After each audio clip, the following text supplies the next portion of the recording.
बिस्मिल्लाहिर्रहमानिर्रहीम अस्सलाम वालेकुम। डायरेक्ट एक्टिंग कोलिनर्जिक ड्रग्स इसको क्यों बोलते हैं? क्योंकि ये एसिटाइल कोलिन के एक्शन को क्या करती हैं, मिमिक करती हैं। लाइक जैसे एसिटाइल कोलिन काम करता था हमारी बॉडी में पेरिस्टालिसिस, हार्ट रेट को डिक्रीज़ करना, ब्लड प्रेशर को डिक्रीज़ करना, मेयोसिस काज करना, वो काम कौन करेगा? अब ये ड्रग्स करेंगे। क्यों? इसको हम लोग तब यूज़ करते हैं जब बॉडी में एसिटाइल कोलिन के लेवल में कमी आ जाए, या फिर एसिटाइल कोलिन रिलीज़ ना हो, या फिर किसी और रीज़न की वजह से एसिटाइल कोलिन ना बन रहा हो, या फिर जल्दी डिग्रेड हो रहा हो, एसिटाइल कोलिन की अमाउंट कम हो जाए, तो फिर हम लोग क्या करते हैं, ये वाली ड्रग्स यूज़ करते हैं।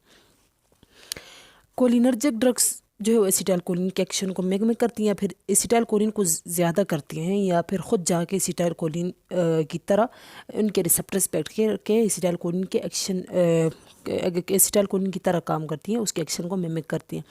इनडायरेक्ट एक्टिंग इसको क्यों बोलते हैं? एक हमारे पास थी डायरेक्ट एक्टिंग, और ये क्या है, इनडायरेक्ट एक्टिंग।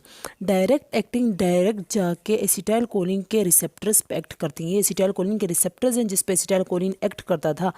लेकिन ये ड्रग्स जो डायरेक्ट एक्टिंग ड्रग्स हैं वो भी क्या करती हैं, इन रिसेप्टर्स पे एक्ट करके एसिटाइल कोलिन की तरह काम करती है। लेकिन इनडायरेक्ट एक्टिंग क्या है, यह खुद जाके इन रिसेप्टर्स पे एक्ट नहीं करती, बल्कि ये क्या करती है, एसिटाइल कोलिन के अमाउंट को ज़्यादा करती है, इसके लेवल को ज़्यादा करती है। कैसे? एसिटाइल कोलिन जब न्यूरॉन इसको रिलीज़ करता है ना एसिटाइल कोलिन, तो फिर ये अपना एक्शन शो करके रिसेप्टर पे लग के उसके बाद क्या हो जाता है, डिग्रेड हो जाता है। कौन इसको डिग्रेड करता है? हमारे पास इंजाइम्स हैं, एसिटाइल कोलिनस्ट्रेज इंजाइम्स हैं, ये इसको डिग्रेड करती हैं, तो एसिटाइल कोलिन ख़त्म हो जाता है यहाँ से कुछ ही सेकेंड्स में, तकरीबन 30 सेकेंड में। अब ये जो कोई डिज़ीज़ है उसमें एक तो एसिटाइल कोलिन का लेवल कम है, या फिर एसिटाइल कोलिन बहुत कम बन रहा है, या फिर एसिटाइल कोलिन जल्दी जल्दी डिग्रेड हो रहा है, और हमारे काम से पहले ये एसिटाइल कोलिन डिग्रेड हो रहा है। तो हम लोग क्या करेंगे, एसिटाइल कोलिन के लेवल को उन डिजीज़ में ज़्यादा करने के लिए क्या यूज़ करेंगे, इनडायरेक्ट एक्टिंग ड्रग्स। ये ड्रग्स क्या करती है, इस एसिटाइल कोलिन स्ट्रेज एंजाइम को क्या करेंगी, इनहिबिट करेंगे। इस एंजाइम के साथ लग के इस एंजाइम के एक्शन को क्या कर देगी, ब्लॉक कर देगी। ये एंजाइम जब ब्लॉक हो जाएगा तो एसिटाइल कोलिन को डिग्रेड करने के लिए फिर कोई नहीं आएगा, एसिटाइल कोलिन का लेवल जो है वो यहाँ पे ज़्यादा रहेगा। तो यहाँ पे एसिटाइल कोलिन एक तो ज़्यादा टाइम के लिए इधर जो है वो प्रेजेंट रहेगा, क्योंकि अब वो एंजाइम ही नहीं है जो इसको डिग्रेड करता था। अब ये एसिटाइल कोलिन का लेवल यहाँ पे क्या हो जाएगा, ज़्यादा हो जाएगा। हमारे पास इनडायरेक्ट एक्टिंग में दो तरह की ड्रग्स हैं, एक है रिवर्सिबल और एक है इरिवर्सिबल। रिवर्सिबल ड्रग्स वो है जो इस एसिटाइल कोलिनस्ट्रेज एंजाइम को, एसिटाइल कोलिनस्ट्रेज एंजाइम जो एसिटाइल कोलिन को डिग्रेड करता था, इस एंजाइम को रिवर्सिबली इनहिबिट करे, मतलब इनहिबिट करे कुछ टाइम के लिए, और फिर वापस इस एंजाइम से हट जाए और ये एंजाइम वापस क्या हो जाए, एक्टिवेट हो जाए। उसको बोलते हैं reversible cholinergic drugs. Reversible cholinergic drugs वो है जो एसिटाइल कोलिनस्ट्रेज एंजाइम को क्या करे, उसके साथ जाकर लगे और इसको ब्लॉक करे हमेशा के लिए, तो उसको बोलते हैं इरिवर्सिबल या फिर इरिवर्सिबल कोलिनर्जिक ड्रग्स। रिवर्सिबल में हमारे पास जो है वो क्या है, डोनिपेजल, एड्रोफोनियम, ग्लेंटामाइन, न्यूस्टिगमाइन, पारिडोस्टिगमीन, फिजोस्टिगमीन और रिवर्स्टिगमीन। और इरिवर्सिबल में हमारे पास इकोथायोफेट है, आइसोफ्लोरोफेट है, मेलाथायोन है और पैराथायोन है। ये क्या है, इरिवर्सिबल। ये इरिवर्सिबल है और ये बहुत ज़्यादा डेंजरस है, तो हम लोग इसको यूज़ नहीं करते। और तो हमारे यूज़ में जो आजकल है वो है इकोथायोफेट, इसको भी हम लोग यूज़ नहीं करते क्योंकि इरिवर्सिबल है। जस्ट हम लोग इसको ग्लूकोमा को ट्रीट करने के लिए इसको यूज़ कर सकते हैं। और ये क्या है, reversible indirect acting cholinergic drugs. सबसे पहले हम लोग जो है वो ये जो माइन वाले जो हैं, ये क्या है, इनमें कौन सा ग्रुप है, इसमें कार्बामेट का ग्रुप है। और ये एड्रोफोनियम में इसमें अल्कोहल का ग्रुप है, अल्कोहल ग्रुप, इसमें अल्कोहल ग्रुप है, बाकियों में कार्बामेट का ग्रुप है। सबसे पहले एड्रोफोनियम को देखते हैं कि एड्रोफोनियम जो है वो कैसे काम करता है। एड्रोफोनियम जो है वो reversible indirect acting cholinergic drugs जो है वो कैसे काम करता है। एड्रोफोनियम की जो इसमें क्या अल्कोहल ग्रुप है, और इसकी जो हाफ लाइफ है वो क्या है, 10 से 20 मिनट, 10 to 20 मिनट इसकी हाफ लाइफ है। और इसकी जो स्ट्रक्चर है वो क्या है, क्वाटरनरी अमाइन। क्वाटरनरी अमाइन है, मतलब कि इसके ऊपर क्या है, नाइट्रोजन के ऊपर पॉजिटिव चार्ज, तो ये क्या है, लेस पोलर, ये अब ब्लड बैरियर को पास नहीं कर सकेगा। तो इस तरह का ये एक वो है कि ये जस्ट पीएनएस पे एक्ट करता है, सीएनएस पे एक्ट नहीं करता, क्योंकि क्या है, बी को क्रॉस नहीं करता। एंड्रोफोनियम के जो थेराप्यूटिक यूजेस हैं, वो इसका जो एक्शन है वो क्या है, बस 10 से 20 मिनट के लिए काम करेगा। एक्शन में ये क्या करेगा, स्लाइवेशन को इन्हांस करेगा, स्वेटिंग को इन्हांस करेगा, और डायरिया काज करेगा, टीयर्स की प्रोडक्शन ज़्यादा करेगा, ब्रोंकोस्पाज्म काज करेगा, हार्ट रेट को कम करेगा, बीपी को कम करेगा। ये इसके जनरलाइज एक्शन जो है। लेकिन हम लोग जो इसके एड्रोफोनियम के जो है ना, वो थेराप्यूटिक यूजेस क्या हैं, हम लोग जो इसको यूज़ किस चीज़ के लिए करते हैं। एक्शन तो इसके बहुत सारे, लेकिन यूज़ किस चीज़ के लिए एड्रोफोनियम को हम लोग यूज़ करते हैं NMBs को रिवर्स करने के लिए। अच्छा, इनडायरेक्ट एक्टिंग कोलिनर्जिक ड्रग्स को हम लोग एंटी कोलिनस्ट्रेज एजेंट्स भी बोलते हैं, या फिर कोलिनस्ट्रेज इनहिबिटर्स भी बोलते हैं। शॉर्ट एक्ट, और ये जो ड्रग्स हैं क्या है, शॉर्ट एक्टिंग है और इंटरमीडिएट एक्टिंग, शॉर्ट एक्टिंग और इंटरमीडिएट एक्टिंग। अच्छा, एड्रोफोनियम की यूजेस क्या है। एड्रोफोनियम को हम लोग जो है ना यूज़ करते हैं NMBs के एक्शन को रिवर्स करने के लिए। NMBs क्या है, न्यूरोमस्कुलर ब्लॉकर्स, सर्जरी से पहले जो है वो देते हैं ताकि क्या हो, वो जगह सुन हो जाए, तो उसको रिवर्स करने के लिए भी एड्रोफोनियम देते हैं। लेकिन आजकल इसकी जगह, एड्रोफोनियम की जगह इससे भी अच्छी ड्रग्स आ गई हैं, वो हम देते हैं। एड्रोफोनियम का यूज़ अब बहुत कम हो गया। लेकिन एड्रोफोनियम का जो एक यूज़ है वो बहुत ही जो है वो कॉमन है, वो है हम लोग इसको यूज़ करते हैं मिस्थीनिया ग्रेविस को डायग्नोस करने के लिए। मिस्थीनिया ग्रेविस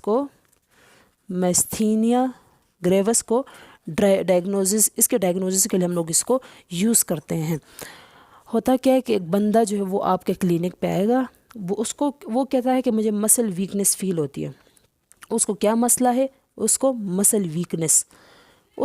वीकनेस फील होती है। तो हमें क्या पता है कि इसको मिस्थीनिया ग्रेविस से कैसे डायग्नोस करेंगे।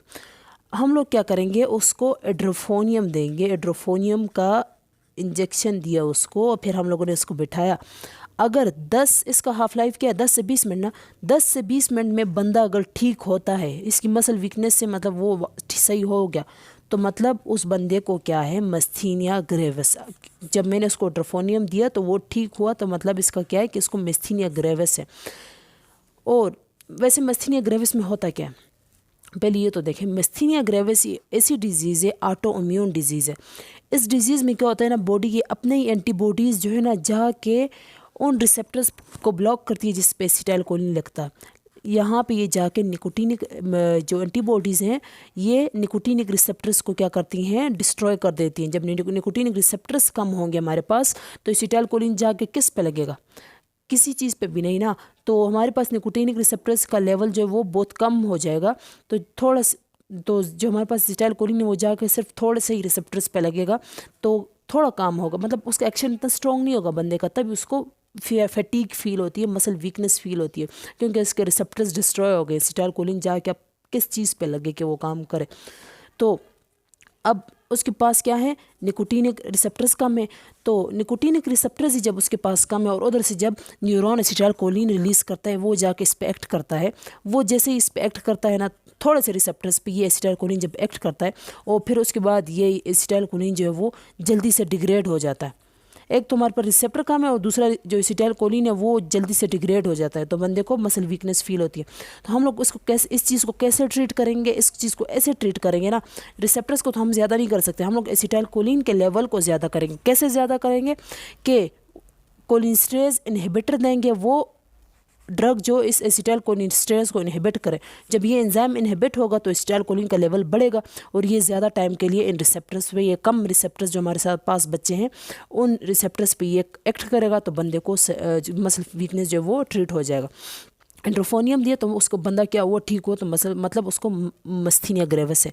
और अगर एड्रोफोनियम दिया बंदे को मसल वीकनेस इस डिज़ीज़ की वजह से नहीं है, कोई और वजह है, हो सकता है अनीमिक हो बंदा, या फिर कोई और वजह है, कोई और रीज़न, तो वो बंदा जो है वो एड्रोफोनियम मैंने उस बंदे को दिया, उसको मसल वीकनेस जो है किसी और वजह से, या उसमें ये काज नहीं है कि उसमें ऑटो इम्यून डिजीज़ वाला काज नहीं है, कोई और काज है, तो उस बंदे को क्या होगा, उस बंदे को 10 से 20 मिनट के लिए क्या होगा, उसकी हालत ख़राब हो जाएगी, उसको ब्रोंकोस्पाज्म होगा, उसकी सलाइवेशन इन्हांस हो जाएगी, उसको टीयरिंग स्वेटिंग ज़्यादा हो जाएगी, उसका हार्ट रेट कम हो जाएगा, बीपी कम हो जाएगा, ब्रोंकोस्पाज्म होगा, डायरिया हो जाएगा, क्रैम्प्स पड़ेंगे उसको। तो ये वाले सिम्टम्स उसको शो होंगे। कितने मिनट के लिए? 10-20 मिनट के लिए। तो उसके बाद ये ठीक हो जाएगा बंदा, 10-20 मिनट के लिए वो सिम्टम्स उसको शो होंगे। लेकिन अगर मैंने एंट्रोफोनियम की जगह ना मैंने बाकी ड्रग्स यूज़ की, मतलब फिजोस्टिगमीन यूज़ की, मैंने पायरिडोस्टिगमीन यूज़ की, नियोस्टिगमीन यूज़ की, तो उन ड्रग्स की तो हाफ़ लाइफ ज़्यादा ना, रिवर्सिबल तो है लेकिन हाफ़ लाइफ ज़्यादा है। मतलब हाफ़ लाइफ ज़्यादा है तो मतलब ये जो एक्शंस हैं जो मैंने बताए हैं, ब्रोंकोस्पाज्म, सलाइवेशन, स्वेटिंग, डायरिया, ये जो सिम्टम्स हैं उस बंदे को फिर ज़्यादा टाइम के लिए होंगे। तो बंदे को ज़्यादा टाइम के लिए उसकी हालत ख़राब हो जाएगी। तभी हम लोग लॉन्ग एक्टिंग ड्रग्स को टेस्ट के लिए नहीं यूज़ करते। एट्रोफोनियम इसकी हाफ लाइफ कम है तभी इसको यूज़ करते हैं, बंदा जल्दी रिकवर हो जाएगा अगर उसको मेस्थीनिया ग्रेविस नहीं है। ये एट्रोफोनियम के यूज़ थे। अब एट्रोफोनियम के यूजेस एक तो ये, दूसरा अब हम लोग जो है वो उसको पढ़ते हैं फिजोस्टिगमीन। फिजोस्टिगमीन जो है वो कैसे काम करता है। सेकंड जो हमारे पास इरिवर्सिबल नहीं रिवर्सिबल जो ड्रग है जो एसिटाइलकोलिन को एसिटाइलकोलिन स्टेज को इनहिबिट करते हैं और फिर कुछ ही टाइम कुछ हार्स के बाद जो है उसको लीव कर देता है और उसको अगेन एंजाइम जो एक्टिवेट हो जाता है। फिजोस्टिगमीन का ये क्या है, ये नेचुरल है। फिजोस्टिगमीन क्या है? नेचुरल है, सिंथेटिक नहीं। और ये क्या है? टर्शरी कंपाउंड है, टर्शरी अमाइन है। टर्शरी अमाइन है, इसके नाइट्रोजन के ऊपर कोई पॉजिटिव चार्ज नहीं है तो ये ब्लड ब्रेन बैरियर को क्रॉस कर सकता है। और इसकी जो हाफ लाइफ है वो क्या है? 30 मिनट टू 2 हार्स। और ये क्या है? नेचुरल है। और इसमें क्या है? Carbamic acid ester.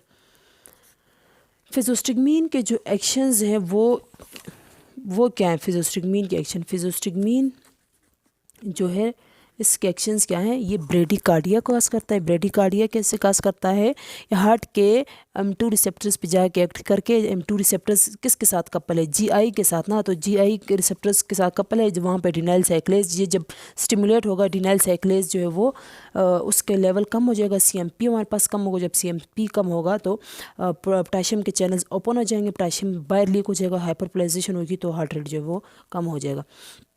सेकंड जो ये हाइपोटेंशन काज करता है। हाइपोटेंशन कैसे काज करता है? ये एंडोथेलियल सेल्स के M3 रिसेप्टर्स पे एक्ट करता है, एंडोथेलियल सेल्स के।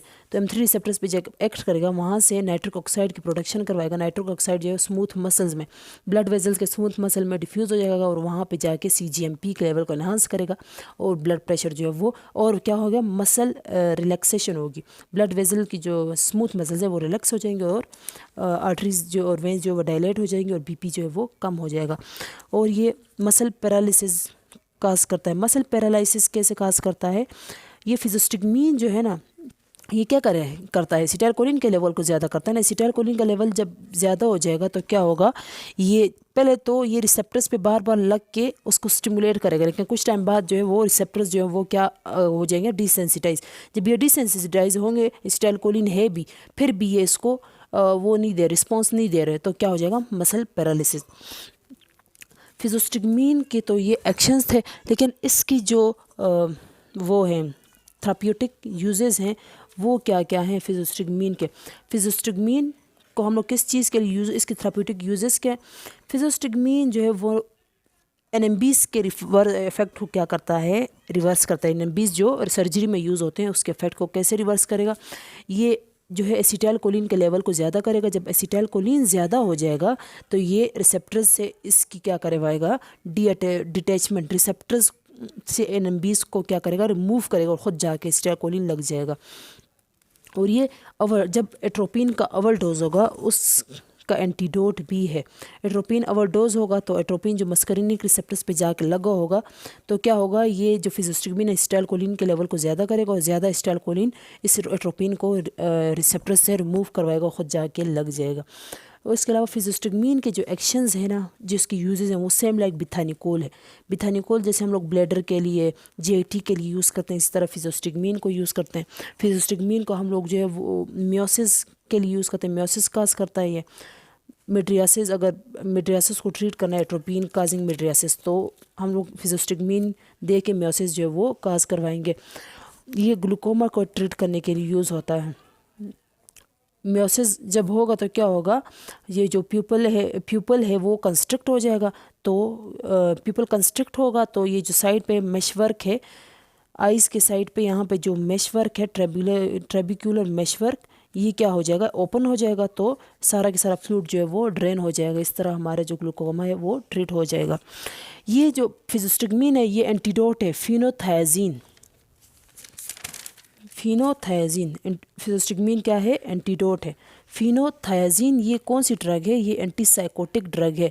इसकी क्या कौन से इफेक्ट्स हैं फिनोथायाजीन के, एंटीकोलिनर्जिक इफेक्ट्स। इसके क्या है, एंटीकोलिनर्जिक इफेक्ट हैं। तो ये ड्रग क्या करें, अगर इसकी क्या हो गई, पॉइजनिंग हो गई है, तो इसका एंटीडोट क्या है, फिजोस्टिगमीन। तो फिजोस्टिगमीन क्या करेगा, एसिटाइलकोलिन के लेवल को ज़्यादा करेगा और जो टॉक्सिसिटी इसको ट्रीट कर लेगा। टीसीए का भी एंटीडोट क्या है, फिजोस्टिगमीन। टीसीए क्या है, इसकी भी कौन सी एक्टिविटीज़ हैं, एंटीकोलिनर्जिक एक्टिविटीज़। टीसीए की एंटीकोलिनर्जिक एक्टिविटीज़ है, तो इसका एंटीडोट भी हम लोग फिजोस्टिगमीन जो है वो दे सकते हैं। इसके बाद हमारे पास जो नेक्स्ट ड्रग है वो है पाइरिडोस्टिगमीन। पाइरिडोस्टिगमीन का जो हाफ लाइफ है वो 3 to 6 आवर्स, और ये क्या है, क्वाटरनरी अमाइन। तो मतलब ये इसके एन पे के ऊपर क्या है, पॉजिटिव चार्ज है, तो ये ब्लड ब्रेन बैरियर को क्रॉस नहीं कर सकता। ये क्या है, लेस पोलर है। इस पाइरिडोस्टिगमीन को हम लोग क्रोनिक मैनेजमेंट ऑफ मेस्थीनिया ग्रेविस को ट्रीट करने के लिए इसको यूज़ करते हैं।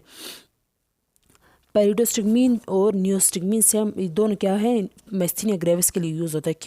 क्योंकि ये जो पाइरिडोस्टिगमीन और नियोस्टिगमीन जो है ना, ये स्पेसिफिकली जाके एनएम पे लगते हैं। तो इसलिए हम लोग इसको ज़्यादातर मेस्थीनिया ग्रेविस को ट्रीट करने के लिए इन ड्रग्स को यूज़ करते हैं।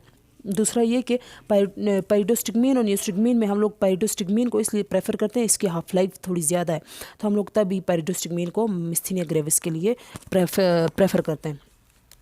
नियोस्टिगमीन, अब जो नेक्स्ट ड्रग है वो है नियोस्टिगमीन की जो हाफ लाइफ है वो है 30 minute to 2 hour, 30 minute to 2 hour. और इसका भी जो स्ट्रक्चर है वो क्या है, क्वाटरनरी मतलब इसका भी नाइट्रोजन पे है पॉजिटिव चार्ज, तो ये ब्लड ब्रेन बैरियर को क्रॉस नहीं कर सकेगा। इसका जो इफेक्ट है जस्ट पीएनएस पे होगा, सीएनएस पे नहीं होगा। और ये भी क्या है, सिंथेटिक कार्बामिक एसिड एस्टर। इसकी थेराप्यूटिक यूजेस क्या है, ये यूजेस इसकी नियोस्टिगमीन की क्या है, इसको यूज़ किया जाता है ब्लैडर और जीआईटी को स्टिमुलेट करने के लिए नियोस्टिगमीन को यूज़ किया जाता है। एनएमबीज को रिवर्स करने के लिए भी नियोस्टिगमीन को यूज़ किया जाता है, और मेस्थीनिया ग्रेविस को ट्रीट करने के लिए इसको यूज़ किया जाता है, क्योंकि स्पेसिफिक जाके एनएम रिसेप्टर्स पे लगते हैं, जो हमारे मसल्स के रिसेप्टर्स हैं, स्केलेटल मसल्स के रिसेप्टर्स हैं। तो एनएम रिसेप्टर्स के लिए क्या करते हैं, स्ट्रांगली जो है इन रिसेप्टर्स पे काम करते हैं। ये जो नियोस्टिगमीन है ये क्या करेंगे, एसिटाइलकोलिन के एक्शन को क्या करेंगे, एसिटाइलकोलिन की हाफ लाइफ को बढ़ाएंगे। तो एसिटाइलकोलिन जो है ज़्यादा जो है एनएम रिसेप्टर्स पे एक्ट करेंगे, तो क्या होगा, तुम्हारा मेस्थीनिया ग्रेविस जो है वो ट्रीट हो जाएगा। और पाइरिडोस्टिगमीन को ज़्यादा प्रेफर इसलिए करते हैं कि उसका जो हाफ लाइफ है वो ज़्यादा है, 3 to 6 आवर्स है। नियोस्टिगमीन का 30 मिनट टू 2 आवर्स है। इसके ये जो थे ये नियोस्टिगमीन के एक्शन थे। नियोस्टिगमीन जो है वो इस तरह से काम करता है। हमारे पास ये जो नियोस्टिगमीन है ये ईटन लैम्बर्ट सिंड्रोम को भी ट्रीट करने के लिए यूज़ होता है। ईटन लैम्बर्ट सिंड्रोम, ये कौन सा सिंड्रोम है, इसमें क्या होता है, इसमें भी बंदे को सेम लाइक मेस्थीनिया ग्रेविस की तरह क्या होता है, मसल वीकनेस होती है ईटन लैम्बर्ट सिंड्रोम में भी। लेकिन इसमें काज क्या है, इसमें निकोटिनिक रिसेप्टर्स ब्लॉक नहीं होते हैं, डिस्ट्रॉय नहीं होते। इसमें एक और काज है, इसमें भी ऑटोइम्यून एंटीबॉडी डिजीज़ है, ये भी ऑटोइम्यून डिजीज़ है।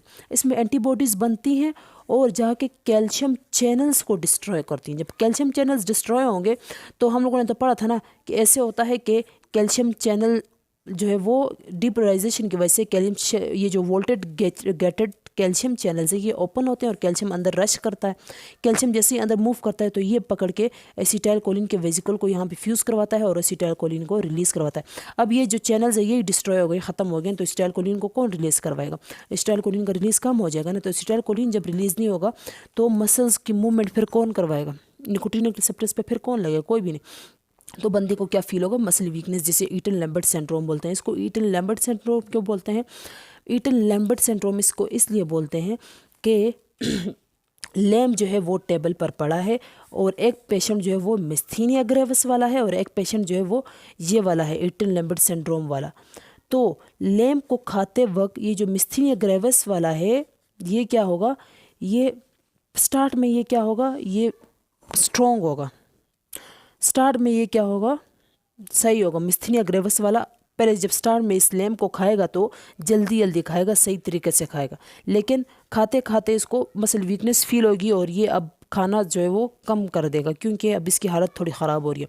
और ईटन लैम्बर्ट सिंड्रोम वाला जब स्टार्ट में इसको खाता है लैम को ना, तो बड़ी वीकली ये खा रहा होता है, बहुत ही मतलब आराम आराम से, और मतलब वीकनेस उसको फील होती है। लेकिन जैसे जैसे खाता जाता है वक्त के साथ साथ इसका जो एनर्जी लेवल है वो क्या हो जाता है? बढ़ जाता है। इसकी जो इसको जो फील होता है तो वो अच्छा फील हो रहा होता है। मसल वीकनेस जो इसकी थोड़ी दूर मतलब वो जो सिम्टम है वो थोड़े दूर होते जाते हैं, तो ये लैम को सही तरह से खा सकता है। तो इस बंदे को तभी, इस सिंड्रोम को तभी ईटन लैम्बर्ट सिंड्रोम बोलते हैं। इन दोनों डिजीज़ में बस यही डिफरेंस है कि एक में मिस्थीनिया में निकोटिनिक रिसेप्टर्स डिस्ट्रॉय होते हैं और ईटन लैम्बर्ट सिंड्रोम में कैल्शियम चैनल्स जो वो डिस्ट्रॉय होते हैं। इरिवर्सिबल में हमारे पास इकोथायोफेट, आइसोफ्लोरोफेट है और पैराथायोन, मेलाथायोन है, ये वाली ड्रग्स हैं। लेकिन हम लोग यहाँ पे इकोथायोफेट को जस्ट देखते हैं। इकोथायोफेट जो है वो कैसे इरिवर्सिबल है। इकोथायोफेट जो है हम लोग इसको यूज़ नहीं करते, लेकिन बस थेरापेटिक यूज़ इसकी जस्ट जो है इसको ग्लूकोमा के टॉपिकली ग्लूकोमा के लिए यूज़ करते हैं, बाकी इसका यूज़ नहीं करते क्योंकि ये रिवर्सिबल जो है एंजाइम को इनहिबिट करता है, एसिटाइलकोलिन स्ट्रेस को, इस वजह से इसका यूज़ जो है बहुत कम है। अच्छा, इकोथायोफेट जो है ये क्या करता है? ये हमारे पास ये जो एंजाइम है ना, ये आप समझिए एंजाइम है एसिटाइलकोलिनेस्ट्रेज।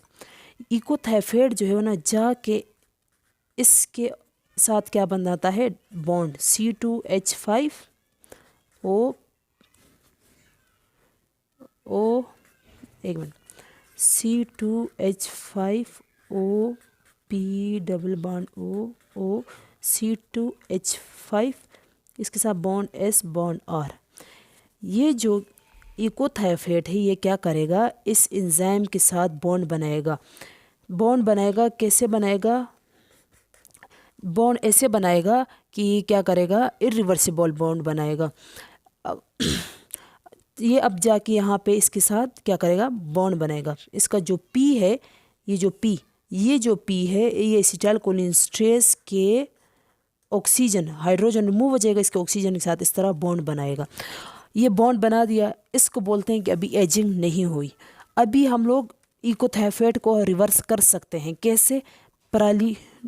प्रालीडोग्जिम देके। प्रालीडोग्जिम ये क्या है? एसिटाइलकोलिनेस्ट्रेज एक्टिवेटर। इसके रिवर्स को वापस क्या करेगा? इसको इफेक्ट को रिवर्स करेगा। जो ये जो इकोथायोफेट है जो एसिटाइलकोलिनेस्ट्रेज के साथ बॉन्ड बनाया है इसने ना, इसको वापस ये तोड़ सकता है, इसको इस इफेक्ट को रिवर्स कर सकता है। प्रालीडोग्जिम ये एसिटाइलकोलिनेस्ट्रेज को रीएक्टिवेट करता है, लेकिन इसका एक्शन ये तब काम नहीं कर सकता जब यहाँ पे क्या हो जाए? एजिंग हो जाए। इकोथायोफेट क्या करे? एजिंग करे। एजिंग कैसे होती है? एजिंग ऐसे होती है कि यहाँ पे एक वाटर का मॉलिक्यूल आएगा, उसका जो H है और OH है, इसका जो OH है वाटर का वो जाके C2H5 के साथ मिलेगा और ये जो H है ये जाके O के साथ। तो क्या होगा? एजिंग। एजिंग कैसे होगी? यहाँ से वाटर आएगा और यहाँ से क्या रिमूव होगा? C2 alkyl group, C2H5OH alkyl group remove हो गया, तो फिर इसको बोलते हैं एजिंग के। यहाँ पे एजिंग हो गई है। अब जो है किसी हाल में भी हम लोग एसिटाइलकोलिनेस्ट्रेज को रीएक्टिवेट नहीं कर सकते। P double bond O C2H5 यहाँ पे क्या हो गया? OH और P के साथ क्या था? S और R। यहाँ से अल्काइल ग्रुप रिमूव हो गया, ये वाला अल्काइल ग्रुप जो है अब रिमूव हो गया। ये जब रिमूव हो गया तो उसको बोलते हैं एजिंग। अब एसिटाइलकोलिनेस्टरेज एंजाइम को हम लोग किसी हालत में भी इसको रीएक्टिवेट नहीं कर सकते, चाहे पैलिडोग्जाम को ही हम लोग क्यों ना यूज़ करें, इसके इफेक्ट को हम लोग अब रिवर्स नहीं कर सकते। जितने भी ड्रग्स हैं हम लोगों ने जब अभी पढ़े हैं इनडायरेक्टली एक्टिंग कोलिनर्जिक ड्रग्स, इन सब के जो डिफ्यूज़ एक्शंस हैं वो हैं डम्बेल्स, डी से ये डायरिया काज करता है। इन सब की जो डिफ्यूज़ एक्शन है वो ये हैं कि ये सब क्या काज करते हैं, ज़ाहिर है ये क्या है, एसिटाइलकोलिनेस्टरेज को इनहिबिट करते हैं ना, तो बॉडी में कहीं भी जाके एसिटाइलकोलिन को बस इंक्रीज़ करते हैं। तो हर जगह ये स्पेसिफिक रिसेप्टर्स पे तो नहीं लगते, लाइक स्पेसिफिक मस्करीनिक पे या स्पेसिफिक निकोटीनिक पे, तो ये जस्ट जाके क्या करते हैं एसिटाइलकोलिन के अमाउंट को ज़्यादा करते हैं बॉडी में कहीं भी जाके, तो ये इफ़ेक्ट जो है ये काज करते हैं। डायरिया होता है, यूरिनेशन काज करता है ये जो ड्रग्स हैं, मायोसिस काज करते हैं, ब्रोंकोस्पाज्म काज करते हैं, ब्रोंकोस्पाज्म, ब्रेडिकार्डिया, ये इसके डिफ्यूज़ एक्शंस हैं इन ड्रग्स के। Excitation of CNS and muscles, क्योंकि एसिटाइलकोलिन का लेवल ज़्यादा होता है तो इस एक्साइटेशन काज होती है। और लैक्रिमेशन काज करता है, ये स्वेटिंग काज करता है, और स्लाइवरी सिक्रीशन स्लाइवेशन को इन्हांस करता है, स्लाइवेशन इन्हांस करता है, स्वेटिंग इन्हांस करता है, लैक्रिमेशन मतलब ये जो लेवल है इसको ये ज़्यादा करता है। ये इसके डिफ्यूज़ एक्शंस हैं इन ड्रग्स के।